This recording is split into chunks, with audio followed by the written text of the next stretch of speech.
সুপ্রিয় শিক্ষার্থীবৃন্দ, কেমন আছো সবাই? আশা করছি সবাই ভালো আছো। করোনাময় বিশ্ব পরিস্থিতিতে ভালো থাকার জন্য অবশ্যই স্বাস্থ্যবিধি মেনে চলতে হবে। তাহলেই আমরা করোনার সংক্রমণ থেকে নিজেকে এবং পরিবারকে রক্ষা করতে সক্ষম হব। ম্যাথস ফিজিক্স ল্যাবের পদার্থবিজ্ঞান ক্লাসে সকলকে স্বাগত জানাচ্ছি। আমি মোহাম্মদ আবুল বাশার, সহকারী অধ্যাপক, ইসলামিয়া সরকারি কলেজ, সিরাজগঞ্জ।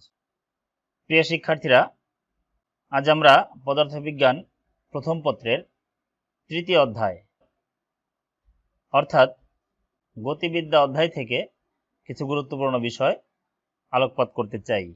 গতিবিদ্যা, এটাকে ইংরেজিতে বলা হয় কাইনেটিক্স।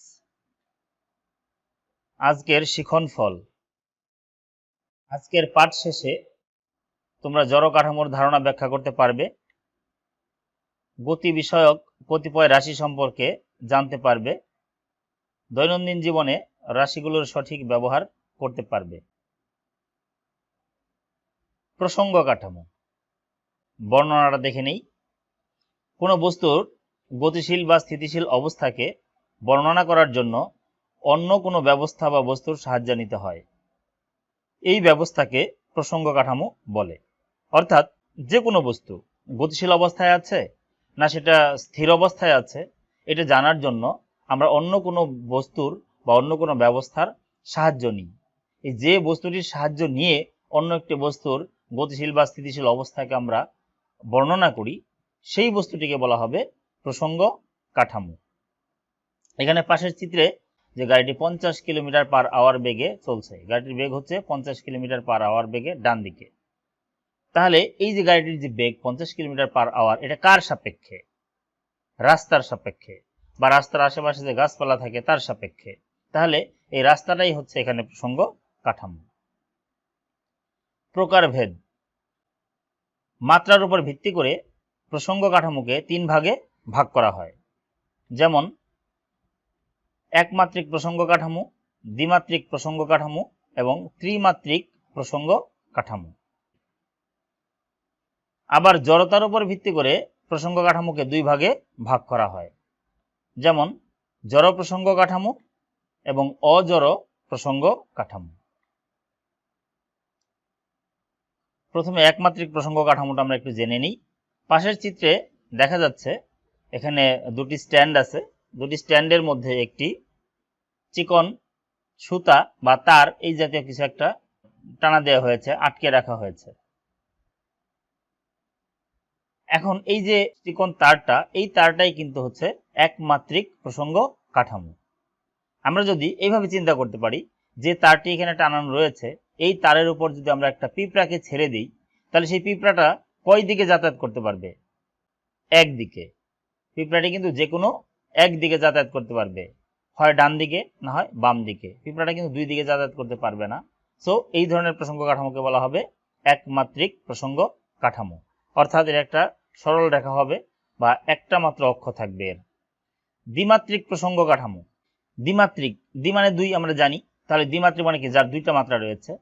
এই ক্ষেত্রে বস্তুটা একটা তলের উপর দিয়ে চলার সুযোগ পাবে। বস্তুটা চলবে একটা তলের উপর দিয়ে, যেমন টেবিলের তলের উপর দিয়ে একটা মার্বেল গড়িয়ে যাচ্ছে, বা ফ্লোরের উপর দিয়ে কোনো কিছু গড়িয়ে যাচ্ছে, ফুটবল মাঠের উপর দিয়ে ফুটবল গড়িয়ে যাচ্ছে।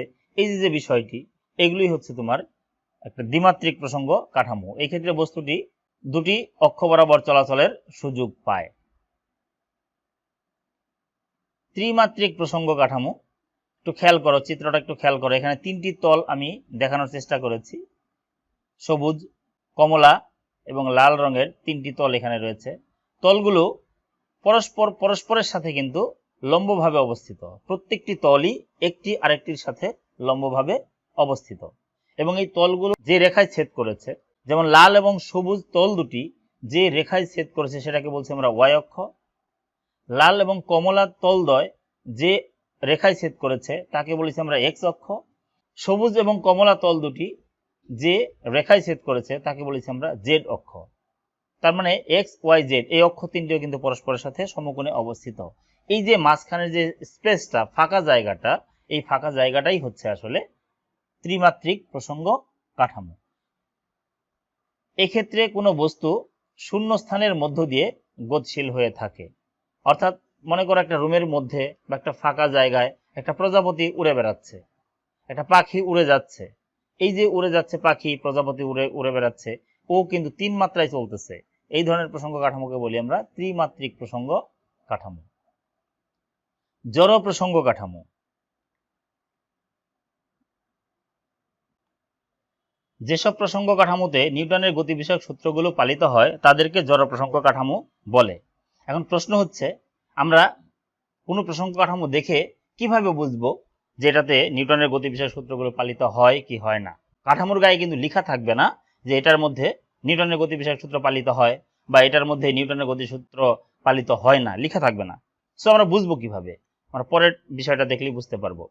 সাধারণত পরস্পরের সাপেক্ষে ধ্রুব বেগে ধাবমান দুটি প্রসঙ্গ কাঠামোকে জড় প্রসঙ্গ কাঠামো বলা হয়। সাধারণত পরস্পরের সাপেক্ষে ধ্রুব বেগে ধাবমান বা গতিশীল দুটি প্রসঙ্গ কাঠামোকে জড় প্রসঙ্গ কাঠামো বলা হয়।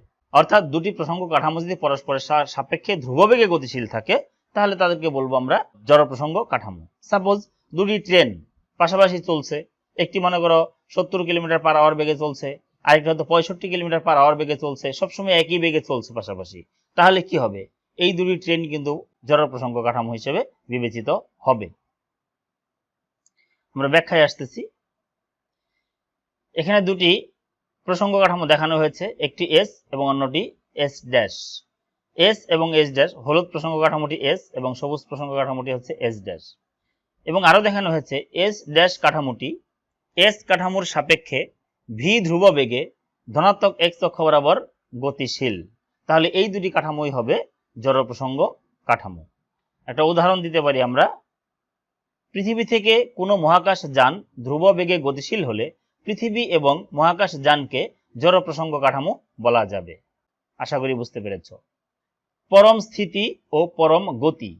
পরম স্থিতি ও পরম গতি। পরম স্থিতি, স্থির প্রসঙ্গ কাঠামোর সাপেক্ষে যখন কোনো বস্তু স্থিতিশীল থাকে তখন বস্তুর এই অবস্থাকে পরম স্থিতি বলে। স্থির প্রসঙ্গ কাঠামোর সাপেক্ষে যখন কোনো বস্তু স্থিতিশীল থাকবে তখন বস্তুর এই অবস্থাকে বলি আমরা পরম স্থিতি। অপরদিকে পরম গতি হচ্ছে পরম স্থিতিশীল প্রসঙ্গ কাঠামোর সাপেক্ষে কোনো বস্তু গতিশীল হলে বস্তুর এই অবস্থাকে পরম গতি বলে। পরম স্থিতিশীল প্রসঙ্গ কাঠামোর সাপেক্ষে কোনো বস্তু গতিশীল হলে বস্তুর এই অবস্থাকে পরম গতি বলে। প্রকৃতপক্ষে পরম স্থিতি বলে কিছুই নেই, অপরদিকে পরম গতি বলেও কিছু নেই।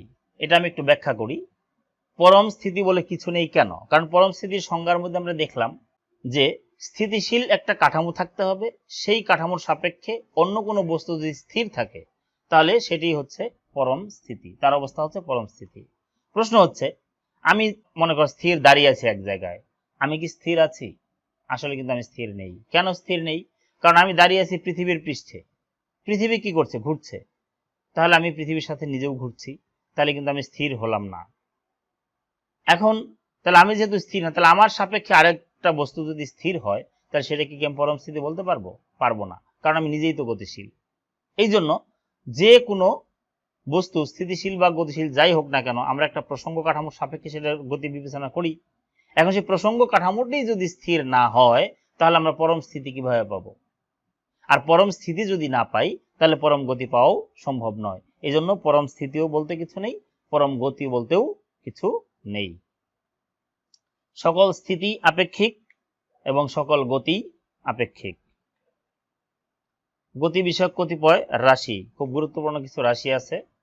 অবস্থান ভেক্টর, আমরা এটা ভেক্টর অধ্যায়েও পড়েছি। কোন স্থানাঙ্ক ব্যবস্থার মূল বিন্দুর সাপেক্ষে অন্য কোনো বিন্দুর অবস্থান যে ভেক্টরের সাহায্যে নির্ণয় করা হয় তাকে বলি আমরা অবস্থান ভেক্টর। অর্থাৎ একটা স্থানাঙ্ক ব্যবস্থার মূল বিন্দুর সাপেক্ষে অন্য একটা বিন্দুর অবস্থান আমি বের করতে চাচ্ছি, এর জন্য একটা ভেক্টরকে আমি ব্যবহার করি। যে ভেক্টরটা ব্যবহার করা হলো সেই ভেক্টরটিই হচ্ছে অবস্থান ভেক্টর। কোন গতিশীল বস্তুর অবস্থান ভেক্টরের পরিবর্তনকে সরণ বলে। গতিশীল বস্তুর অবস্থান ভেক্টরের পরিবর্তনকে সরণ বলে। ডান দিকে একটি চিত্র রয়েছে, চিত্রে একটু দেখতে পারবা। এখানে আকাশি রঙের যে বক্ররেখাটি রয়েছে ও পি কিউ, এই রেখাটি বরাবর একটা বস্তু মনে করো তলের উপর দিয়ে গতিশীল, একটা তলের উপর দিয়ে দ্বিমাত্রিক ক্ষেত্র, তলের উপর দিয়ে যখনই কোনো বস্তু চলবে সেটা কিন্তু দ্বিমাত্রিক ক্ষেত্রে চলতেছে, কারণ তার একটা হচ্ছে এক্স অক্ষ একদিকে তলের, আরেকদিকে হচ্ছে ওয়াই অক্ষ। এখন বক্ররেখা বরাবর যখন বস্তুটা চলতে থাকলো তখন কোন এক সময় বস্তুটা পি বিন্দুতে ছিল, যার অবস্থান ভেক্টর হচ্ছে ওপি ভেক্টর বা আর1 ভেক্টর আমরা ধরেছি, এবং কিছু সময় পর বস্তুটা কিউ বিন্দুতে চলে গেল এবং তার অবস্থান ভেক্টরকে ধরেছি আমরা আর2, ও কিউ ভেক্টর সমান আর2। তাহলে পি বিন্দুর অবস্থান ভেক্টর হচ্ছে আর1, কিউ বিন্দুর অবস্থান ভেক্টর হচ্ছে আর2। যেহেতু বস্তুটি পি বিন্দুতে আগে এসেছে, ফলে পি কে বলবো আমরা আদি অবস্থান এবং কিউ কে বলবো শেষ বা চূড়ান্ত অবস্থান। তাহলে এই পি থেকে কিউ পর্যন্ত যে ভেক্টরটি রয়েছে পি কিউ ভেক্টর, এই পি কিউ ভেক্টরটি হচ্ছে সরণ ভেক্টর, এটাকে আমরা ডেল আর দ্বারা প্রকাশ করে থাকি। এর একক হচ্ছে মিটার। চিত্রানুযায়ী সরণ ভেক্টর হবে আর2 মাইনাস আর1, ডেল আর ইজিক্যাল টু আর2 মাইনাস আর1। আর2 মানে কি ছিল আমাদের শেষ অবস্থান ভেক্টর অর্থাৎ কিউ বিন্দুর অবস্থান ভেক্টর, এবং আর1 ছিল পি বিন্দুর অবস্থান ভেক্টর, দ্যাট ইজ আদি অবস্থান ভেক্টর। তার মানে শেষ অবস্থান ভেক্টর থেকে আদি অবস্থান ভেক্টর বিয়োগ করতে হবে। বিয়োগ করার অর্থ হচ্ছে কি অবস্থান ভেক্টরের পরিবর্তন, কাজে অবস্থান ভেক্টরের পরিবর্তনই হচ্ছে সরণ, এবং এর দিক হবে আদি অবস্থান থেকে শেষ অবস্থানের দিকে অর্থাৎ পি থেকে কিউ এর দিকে। গড়বেগ, গতিশীল কোনো বস্তুর অতিক্রান্ত মোট দূরত্বকে মোট সময় দিয়ে ভাগ করলে যে মান পাওয়া যায় তাকে বলা হয় গড়বেগ। যে কোনো বস্তু সে একটা অবস্থান থেকে আরেকটা অবস্থানে গেল, অর্থাৎ আদি অবস্থান থেকে শেষ অবস্থানে গেল, এই দুই অবস্থানের মধ্যবর্তী তার মোট দূরত্ব, অতিক্রান্ত মোট দূরত্ব সেটা কত, সেটা আমরা বের করলাম। আর এই আদি অবস্থান থেকে শেষ অবস্থানে যেতে তার মোট সময় লেগেছে কত, সেটা আমরা বের করলাম। এই দূরত্বটাকে যদি আমরা সময় দিয়ে ভাগ করি তাহলে যে ভাগফলটা পাবো সেই ভাগফলটা হবে গড়বেগ। গড়বেগকে ভি বার দিয়ে প্রকাশ করা হয়ে থাকে। আমরা এইভাবে চিন্তা করতে পারি যে একটা বস্তু টি সময় যদি এস দূরত্ব অতিক্রম করে তাহলে তার গড়বেগটা হবে এরকম s by t, v bar is equal to s by t. তাৎক্ষণিক বেগ, বেগ বলতে মূলত তাৎক্ষণিক বেগকেই বোঝানো হয়ে থাকে, অর্থাৎ যে কোনো মুহূর্তের বেগ। তাৎক্ষণিক বেগ বলতে কি বোঝানো, ইনস্ট্যান্টেনিয়াস ভেলোসিটি, অর্থাৎ যে কোনো মুহূর্তে বেগ, এই মুহূর্তে বেগ কত সেটাই হচ্ছে বেগ বা তাৎক্ষণিক বেগ। সংজ্ঞাটা আমরা এইভাবে দেব, সময় ব্যবধান শূন্যের কাছাকাছি হলে গড় বেগের সীমান্তিক মানকে বলা হয় তাৎক্ষণিক বেগ বা বেগ। ধরা যাক কোনো গতিশীল বস্তুর ডেল টি সময়ে অবস্থান ভেক্টরের পরিবর্তন হয় ডেল এক্স, তাহলে এর গড় বেগ আমাদের আগের সূত্র শিখেছি সেই সূত্র অনুসারে বলতে পারি গড় বেগ v x bar is equal to হবে del x by del t, অর্থাৎ মোট দূরত্ব বাই মোট সময়। এখন ডেল টি এর মান শূন্যের দিকে ধাবিত হলে অর্থাৎ শূন্যের কাছাকাছি হলে del t turns to zero হবে, সেই ক্ষেত্রে আমরা পাবো বেগ v x is equal to limit del t turns to zero v x bar, অর্থাৎ গড় বেগের সীমান্তিক মান। আমরা বলছিলাম কি যে del t turns to zero হলে বা সময় ব্যবধান শূন্যের কাছাকাছি হলে গড় বেগের সীমান্তিক মান, এই জন্য লিমিট এসছে গড় বেগের, বা v x is equal to limit del t turns to zero del x by del টি।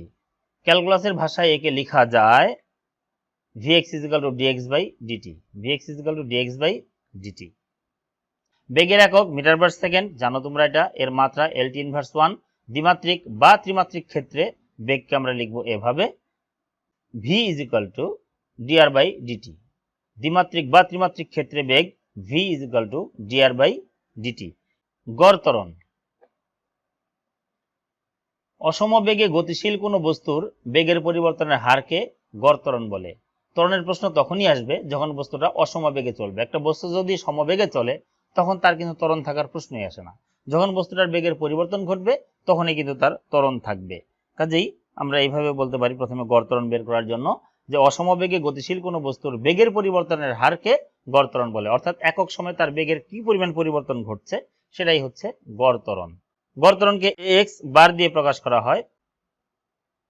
তাৎক্ষণিক ত্বরণ, ত্বরণ বলতে মূলত এই তাৎক্ষণিক ত্বরণকেই বোঝানো হয়ে থাকে, অর্থাৎ যে কোনো মুহূর্তের ত্বরণ। আগের মতোই সময় ব্যবধান শূন্যের কাছাকাছি হলে গড় ত্বরণের সীমান্তিক মানকে বলা হয় তাৎক্ষণিক ত্বরণ বা ত্বরণ।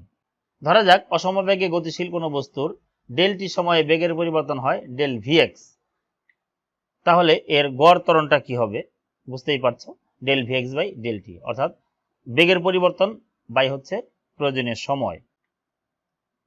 ডেল টি এর মান শূন্যের দিকে ধাবিত হলে অর্থাৎ শূন্যের কাছাকাছি হলে ডেল টি টেন্ডস টু 0 হলে আমরা লিখতে পারি ত্বরণ ax is equal to limit del t tends to 0 x bar, limit del t tends to 0 x bar, বা x is equal to limit del vx by del t, আমরা x বারের মানটা বসিয়ে দিলাম। ক্যালকুলাসের ভাষায় একে লেখা যায় এভাবে ax is equal to dvx by dt। মনে রাখবা সমীকরণটি, কাজে লাগবে তোমাদের। ত্বরণের একক মিটার পার সেকেন্ড স্কোয়ার, এর মাত্রা LT ইনভার্স 2। দ্বিমাত্রিক বা ত্রিমাত্রিক ক্ষেত্রে ত্বরণকে আমরা প্রকাশ করি a is equal to dv by dt। ভেক্টরটা দিতে হবে, দ্বিমাত্রিক ত্রিমাত্রিক ক্ষেত্রে আমরা ভেক্টর চিহ্ন দিয়ে লিখব, এটাই। প্র্যাকটিস ওয়ার্ক থাকলো তোমাদের জন্য একটা, x is equal two 1.5 t cube plus 2.5 t plus 0.8 একটি গতিশীল বস্তুর সরণ নির্দেশ করে। এই সমীকরণটি একটি গতিশীল বস্তুর সরণ নির্দেশ করে বা অবস্থান নির্দেশ করে, যেখানে সময় সেকেন্ড এবং সরণ মিটার এককে পরিমাপ করা হয়েছে। প্রশ্ন হলো গ নম্বর, 5 সেকেন্ড পর বস্তুটির বেগ নির্ণয় করো। 5 সেকেন্ড পর বস্তুটির বেগ নির্ণয় করতে হবে। বস্তুটি সমত্বরণে চলছিল কি? যদি না চলে তবে 4 সেকেন্ড ও 6 সেকেন্ড পর এর ত্বরণের তুলনা করো।